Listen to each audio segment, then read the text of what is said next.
నంద్యాలలో పాకిస్తాన్ జెండాను ప్రేమిస్తున్న కొందరు యువకులు కాశ్మీర్లో ఉగ్రవాదులు దాడిని ఖండిస్తూ నంద్యాల ఎన్జిఓఎస్ కాలనీలో రాష్ట్రీయ ధర్మరక్షా దళ్ జిల్లా ఆధ్వర్యంలో రోడ్డుపై పాకిస్తాన్ జెండా స్టిక్కర్లను అంటించి నిరసన వ్యక్తం చేశారు.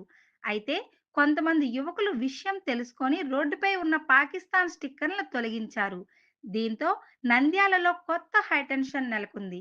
ఇప్పటికే దేశంలో పలు ప్రాంతాల్లో పాకిస్తాన్ జెండా ఉన్న స్టిక్కర్లు రోడ్డు మీద అంటిస్తూ నిరసన కార్యక్రమాలు చేస్తున్నారు. అయితే దేశంలో ఉంటూ స్వదేశీ యువకులు పాకిస్తాన్‌కు మద్దతుగా నిలుస్తున్నారా అనే వాదన తెరపైకొస్తుంది. జరిగిన ఘటనపై నంద్యాల పోలీసులు దర్యాప్తు చేపట్టారు.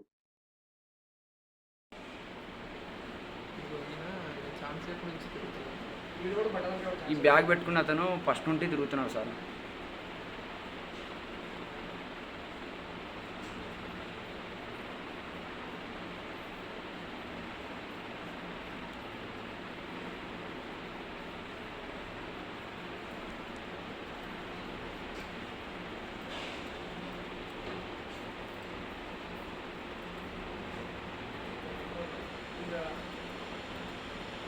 త్రీ 5